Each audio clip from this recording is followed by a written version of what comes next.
मिलाकर अभी सवाल बहुत से हैं और इस सब के बीच सियासी प्रतिक्रियाएं आने का सिलसिला शुरू हो चुका है। एक देश एक चुनाव पर असदुद्दीन ओवैसी की तरफ से बड़ा बयान सामने आ गया है। एक देश एक चुनाव संविधान के खिलाफ, ये कह रहे हैं असदुद्दीन ओवैसी।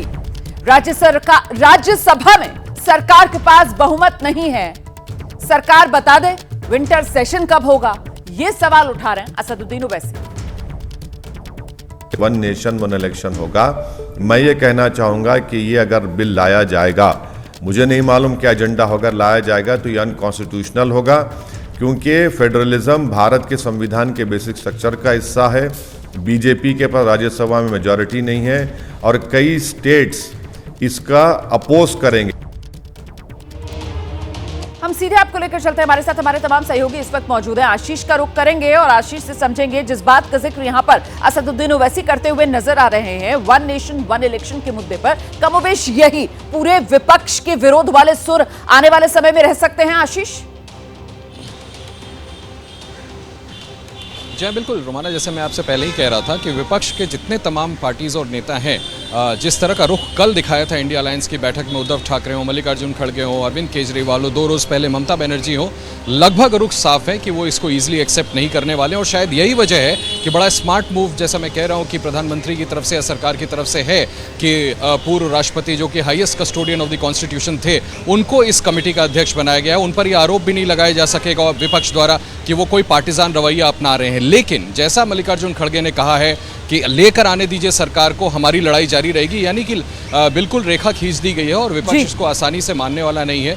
मुझे लगता है आप जो बात कह रही हैं बिल्कुल सही है। बड़े इंपॉर्टेंट राज्यों में चुनाव होने वाले हैं जहां पर ऑलरेडी कांग्रेस शासन में है, तो टूथ एंड नेल मुझे लगता है कि इसका विरोध किया जाएगा। और मोदी का दाव एक देश एक चुनाव, और सबसे बड़ा सवाल तो इस वक्त ये भी बनता है कि साहब वो इंडिया गठबंधन वाली बैठक जो मुंबई में ही चल रही थी, जिसमें कहा जा रहा था कि साहब 10:15 बजे तक आपको तमाम विपक्षी गठबंधन इंडिया के नेता नजर आने लगेंगे, वो तस्वीर वाली फोटो अपॉर्चुनिटी जो है वो शुरू हो जाएगी और 10:30 बजे लोगो जारी कर दिया जाएगा। क्या वो भी मोदी का ये दाव एक देश एक चुनाव उससे कुछ डीरेल होता हुआ नजर आ रहा है क्या? इस पर भी आगे बात करेंगे, आगे बढ़ेंगे। एक देश एक चुनाव मुद्दा लगातार सियासी तौर पर अब तेजी पकड़ता हुआ नजर आ रहा है। उत्तर प्रदेश के डिप्टी सीएम है केशव प्रसाद मौर्य, उन्होंने एक्स पर पोस्ट किया है, देश हित में शानदार कदम उठाया गया, पीएम मोदी के नेतृत्व में यह ऐतिहासिक कदम है।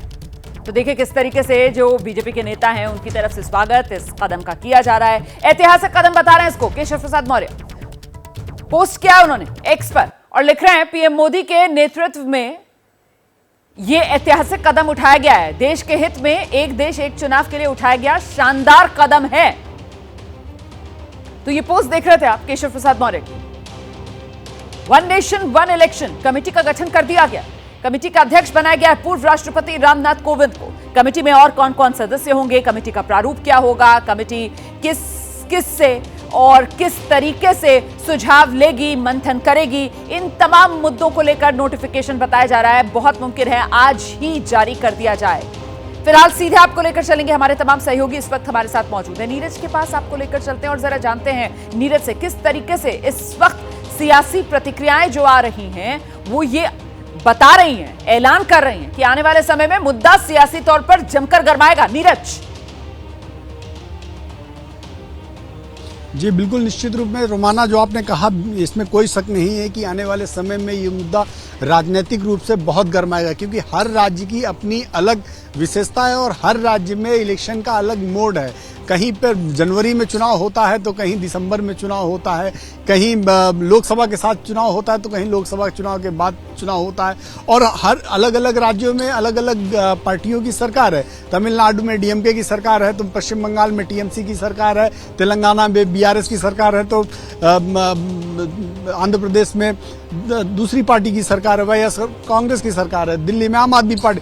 हर पार्टी का अपना अलग एक एजेंडा है, ऐसे में कैसे उसको एडजस्ट किया जाएगा, खैर ये संवैधानिक तरीके से। लेकिन इसमें एक बात जानना बहुत जरूरी है रोमाना, कि यदि आपको ये संविधान संशोधन करना है तो उसके लिए क्या क्या आपको प्रक्रिया करनी पड़ेगी। सबसे पहले आपको मैं बता दूं, कम से कम देश के 16 राज्य ऐसे हों जो इस कानून के समर्थन में हो और वहां की विधानसभा 2/3 मेजोरिटी के साथ इसको पास करे और पास करके सेंटर को अपना समर्थन पत्र दे। मैं बस ये बता दूं, आपने जो 16 राज्यों का जिक्र किया है, फिलहाल देश के 16 राज्यों में ही एनडीए की सरकार है। अगर मैं गलत नहीं हूं तो देश के 16 राज्यों में फिलहाल एनडीए की सरकार है। वो और क्या क्या शर्तें हैं, इस पर मैं आऊंगी आपके पास सीधे। जरा आपको अच्छा जरा सुनते हैं क्या कह रहे हैं संजय राउत।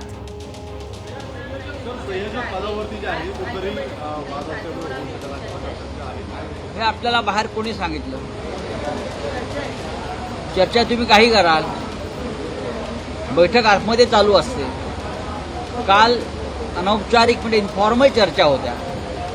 आज साधारण 11 वाजल्यापासून आम्ही अत्यंत महत्त्वाच्या विषयावर चर्चा करतो। सर हिंदी में त्याच्यावर तो संजय राउत नजर आ रहे हैं, विपक्षी गठबंधन इंडिया के सदस्य अब से कुछ ही देर में टेलीविजन पर आपको नजर आएंगे। मीडिया के सामने आने का उनका सिलसिला शुरू हो जाएगा। प्रेस कॉन्फ्रेंस भी की जा रही है इंडिया गठबंधन की तरफ से। इस खबर पर भी हमारी नजर लगातार बनी हुई है। और साथ ही वन नेशन वन इलेक्शन को लेकर जिस तरीके से अब सियासत जोर पकड़ती हुई नजर आ रही है, इस पर भी बड़ी कवरेज लगातार जारी। पत्रकारिता कोई इमोशन नहीं है, ना अपना कोई ज्ञान देना है और ना कोई विचार थोपना है। पत्रकारिता क्या है?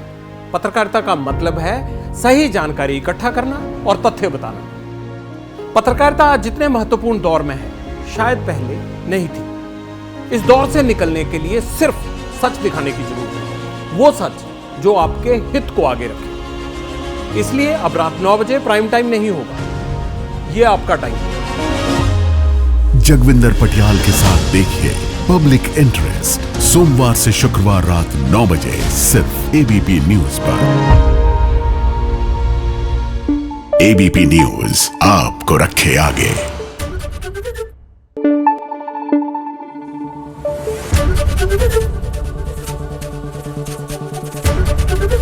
एबीपी न्यूज आपको रखे आगे।